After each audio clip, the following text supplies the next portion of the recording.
Fala galera, mais uma vez eu, Alexandre Magalhães, na resenha com Magalhães, para falar dos times do futebol brasileiro e dos campeonatos que estão em curso. Brasileirão 2024, Série A, 8ª rodada. Tivemos jogos na terça e na quinta-feira. E nesta quinta-feira, dia 13 de junho, tivemos o Furacão, que está na parte de cima da tabela, jogando em casa, na sua arena, contra o Criciúma. E o Furacão venceu. Começou perdendo, mas conseguiu virar o jogo. Um jogo de uma maneira no primeiro tempo, de outra no segundo tempo, mas venceu. Venceu, está bem classificado e no bolo dessa briga aí pelo Brasileirão, por essa corrida do Brasileirão, que é muito longa e cansativa. Furacão com alguns desfalques por causa de seleção, no caso o Canóbio, alguns desfalques ali, algumas situações táticas, técnicas de mudança no time, e essa variação, né, de entra um, entra outro, fez termos situações distintas do primeiro para o segundo tempo. Mas o Furacão venceu e continuou ali no bolo. E o Criciúma, que tem alguns jogos atrasados, vai continuar na sua luta. O Criciúma, o objetivo, todos sabem, é não cair para a Série B, é permanecer na Série A. Então é sobre isso que a gente vai falar nesse momento. Então eu peço a você, meu amigo torcedor brasileiro que acompanha o canal Resenha com Magalhães, eu peço que você curta, compartilhe, inscreva-se no canal, dê o seu like, ative a notificação, coloque seus comentários, entre no nosso WhatsApp, está aqui embaixo na descrição do canal, você vai lá do seu nome, o time que você torce, que eu coloco você no grupo do seu time, só para lembrar, para falar de futebol, não é para falar de política e nem de religião. E se você quiser ajudar o canal a crescer, você pode ajudar através do Pix, que é o número do nosso WhatsApp, você pode ajudar através do Superchat, quando estiver fazendo lives, e você pode ajudar através do clube de membros do canal Resenha com Magalhães aqui embaixo de azul. E agora você pode ajudar através do Valeu, que é esse coração com cifrão que está do lado de compartilhar. E mais uma coisa, não deixe de se inscrever no canal, porque mais da metade da galera que acompanha o canal não é inscrito. Então dá essa moral pro canal, inscreva-se no canal. Então vamos lá, cara, o meu computador tá difícil para abrir aqui a situação, mas eu vou ficar com o celular aqui para tentar, né, fazer o vídeo e olhar aqui as situações que aconteceram no jogo, principalmente de classificação e estatística. Então vamos logo para a classificação, de como ficou a classificação tanto de Furacão quanto do Criciúma após essa partida e após também o fechamento da rodada. Então vamos lá, pegar aqui, deixa eu ver se abre, talvez abra, vamos ver, deixa eu ver se consegue abrir, mas se não, vamos aqui pelo celular. Então vamos lá, com esta vitória, o Furacão termina a 8ª rodada na 4ª colocação no G4 com 16 pontos, o mesmo número de pontos do Botafogo, que é o terceiro colocado. A diferença é o saldo de gols. Na verdade, o saldo de gols não. A diferença é os gols próprios. O saldo de gols tá os dois com 7. Só que o Botafogo fez 14 gols e o Atlético Paranaense fez 12. Então, nos gols o Botafogo está levando vantagem. Então, o Botafogo é o terceiro, o Atlético Paranaense é o quarto. Mas vamos lá. Essa classificação do Atlético Paranaense é uma classificação real? Não, não é uma classificação real. No Campeonato Brasileiro, a classificação real, só 3 times estão na classificação verdadeira. Por quê? Porque temos muitos times com jogos a menos, tá? Nem Flamengo, que é o líder, nem o Bahia, que é o segundo colocado, estão com a sua pontuação, a sua posição garantida. Só 3 times estão. São os 3 últimos colocados. os 3 últimos colocados não tem como mudar. Os 3 últimos colocados estão com 8 jogos, cada um. E não tem como mudar, porque não tem como passar.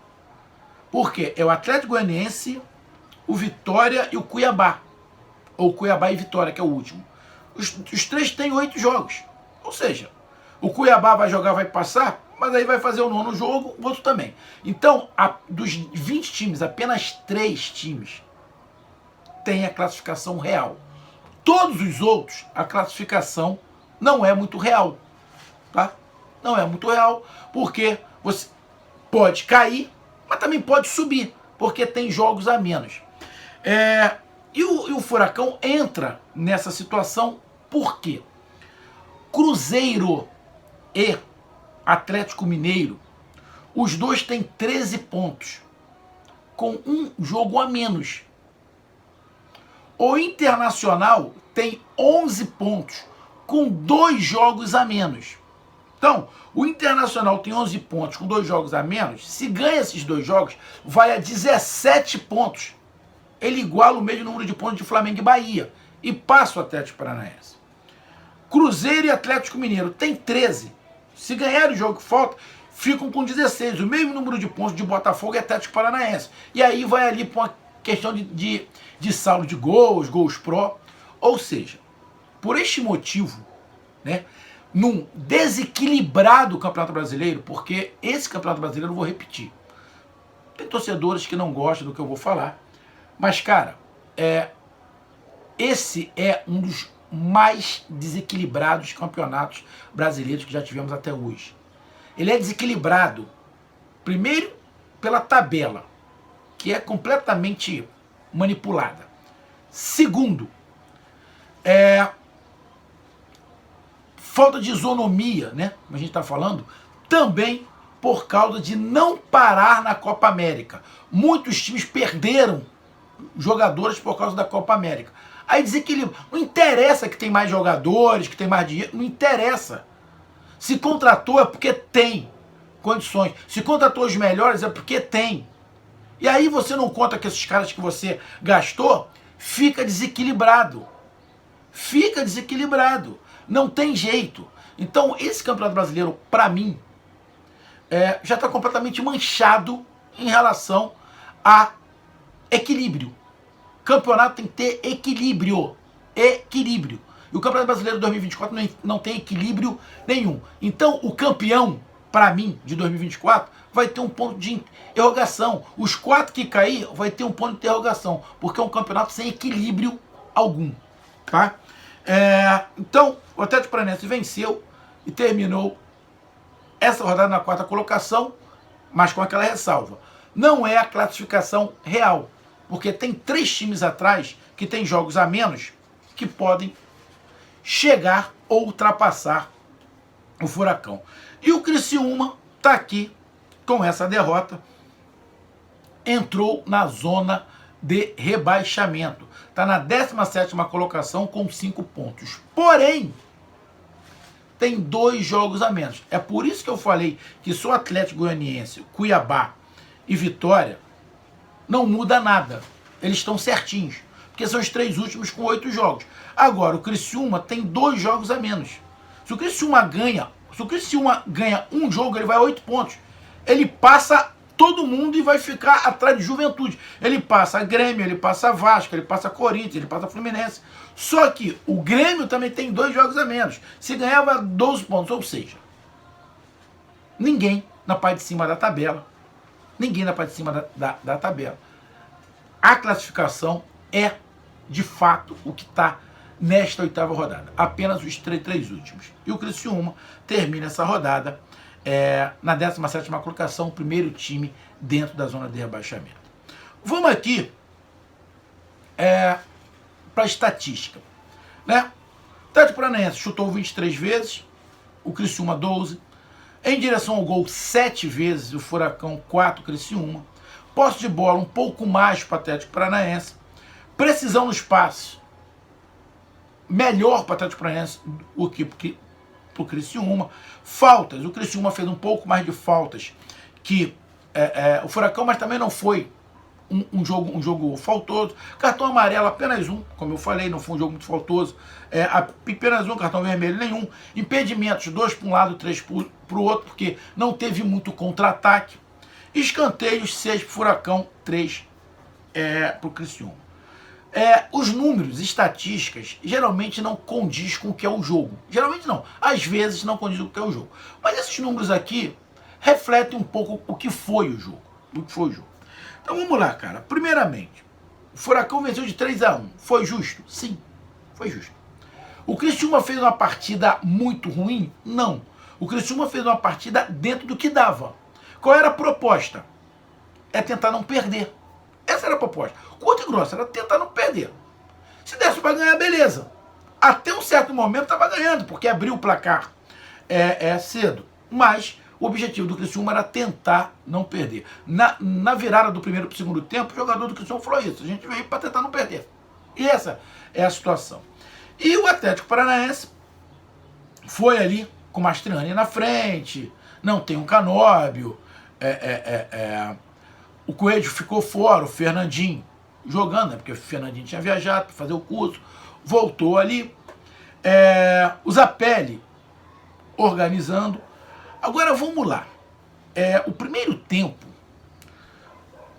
o Furacão começa em cima, mas um time muito espaçado para mim, um time que tinha o controle, mas tinha pouca dinâmica. E aí, eu não sei se esse espaçamento que os setores do Atlético Paranaense estava tendo no primeiro tempo ocasionou o time ficar pouco dinâmico, ou seja, um pouco mais lento. Então, sabe aquela situação? O que nasceu primeiro, o ovo ou a galinha? Foi mais ou menos por aí. Por que estava espaçado? Estava espaçado porque estava lento? Ou estava lento porque estava espaçado? É por aí. Então, o primeiro tempo foi mais ou menos assim. O Criciúma encontrou espaços, tanto por dentro quanto pelas pontas. Conseguiu espaço. Faz um gol. Assina ali numa bola, deu um bico para lá, o zagueiro do Atlético Paranaense dá mole, o jogador consegue virar, ele aí toca, chuta, ainda bate no goleiro, o Leolin que faz uma grande defesa, mas bate na trave, a zaga fica toda olhando, ele chega e conclui, o Leolin que deu um carrinho ali para tentar tirar. Acho que se o Leolin consegue tirar a bola, o juiz ia marcar pênalti. O jeito que ele entrou, mas ele tentou. Então o Criciúma sai na frente com 7 minutos mais ou menos de jogo. O Atlético Paranaense sente um pouco, demora a entender ali, mas aos poucos vai tentando encontrar espaços. Mas o Zapelli tinha espaço para jogar. Não é que não tinha espaço. O Furacão tinha espaço. O que não tinha é uma dinâmica. Era isso que estava faltando. Era um time que estava tentando acelerar, mas estava cadenciado. E quem tinha que acelerar isso, ou era o Fernandinho, ou era o Zapelli que estava mais na frente. Mas não estava fazendo, não estava conseguindo fazer. Os jogadores que estavam jogando pela beirada também não estavam conseguindo fazer. Então, teve muito mais dificuldade o Furacão do que seria o normal. Conseguiu fazer com o Zapelli, que estava livre ali, e aí conseguiu. Acho que foi o Fernandinho que tocou, acho que o Eric sofreu ali uma falta, mas o juiz mandou seguir o Zapelli. O Ezio Mastriani vai lá e faz o gol. O Furacão não estava jogando para perder ou para empatar o primeiro tempo. Apesar de toda essa dificuldade que o Furacão estava, um pouco de lentidão, mas o Furacão dominava o jogo. Só que era um domínio que... Desculpa, eu ia falar um negócio aqui, mas aí o nego fala, eu não sei aí no Paraná como é que a galera chama. Aqui, sabe aquela situação do bate-fofo? Bateu fofo? Entendeu? Bate-fofo? Tava mais ou menos assim. O Atlético Paranaense tava batendo fofo. Tava faltando mais rigor. E aí o Cuca entende isso, empata, vira o primeiro tempo empatado. O Atlético Paranaense não estava mal, mas estava precisando de algo mais. Vai para o segundo tempo, o Cuca entende isso e muda. Bota dois jogadores, o Coelho e o Madison, e aí a coisa encaixa. O time fica mais acelerado. E aí domina o segundo tempo por inteiro. Teve uma ou outra chancezinha do Criciúma, a zaga encaixou, ou seja, o time ficou acelerado, o time acelerou o jogo, a marcação também encaixou. É tipo aqueles carros que tá tão acostumado a andar numa aceleração mais alta que quando você anda dentro da cidade, ele dá umas falhas. É mais ou menos. Eu tenho um carro automático, né, que eu vou trabalhar com ele, então eu só pego BR, é 200 km para ir, 200 km para voltar, eu não pego sinal, não pego nada, é só BR. Aonde eu diminuo um pouquinho é nos pedágios, que eu pego 3 pedágios, então, tanto para ir e para voltar. Esse meu carro, que eu vou para trabalhar, quando eu tento andar com ele aqui dentro, a marcha automática parece que ela acostuma tanto a ficar numa marcha longa, esticada, que aqui ela dá a marcha dá não é desencaixe, mas o carro não fica redondo, só fica redondo quando está acelerado. É mais ou menos o que eu estou tentando explicar, a minha visão em relação ao Furacão. Ficou mais acelerado, aí a marcação encaixou, lógico, o Cuca mexeu ali para encaixar a marcação ali, encontrou onde é que estavam os espaços, dificultou para o Criciúma, que tem menos qualidade técnica do que o Furacão, isso ninguém... não é surpresa nenhuma. E aí a coisa fluiu melhor. O Furacão fez 2-1 com o Mastriani, fez o terceiro com o Coelho, depois o Coelho já tinha metido uma bola na trave, teve 2 bolas na trave, o Coelho faz o gol, o Coelho meteu uma bola na trave, a outra bola na trave, eu não me lembro quem foi que bateu, o Coelho faz o gol e poderia ter terminado esse jogo 4-1, 5-1, não seria exagero, porque no segundo tempo se ajeitou e criou oportunidades para isso. Então, cara, tivemos 2 situações, uma do primeiro tempo, outra do segundo. Então, grande vitória do Furacão em cima do Criciúma, onde coloca na 4ª colocação. Na próxima rodada, o Furacão joga em casa, mas aí o adversário é outro, vai pegar o Flamengo. O Flamengo está muito desfalcado. Muito desfalcado. O Flamengo, para a torcida do Furacão que não viu, o Flamengo está desfalcado entre jogadores de seleção e jogadores do departamento médico. 8 jogadores estavam desfalcando o Flamengo contra o Grêmio. No primeiro tempo, o Flamengo perdeu 2 jogadores, o Cebolinha e o Igor Jesus. O Igor Jesus é um volante e o Cebolinha, que não se sabe se vai ter recuperação para o jogo contra o Atlético Paranaense, contra o Furacão. Então, ou seja, o Flamengo tem hoje 10 desfalques. Pode diminuir, porque um desses jogadores que estava machucado, de repente pode ficar à disposição, que é o Ayrton Lucas, o lateral esquerdo. Mas o Alan, o volante, não se tem, os outros 5 estão na seleção.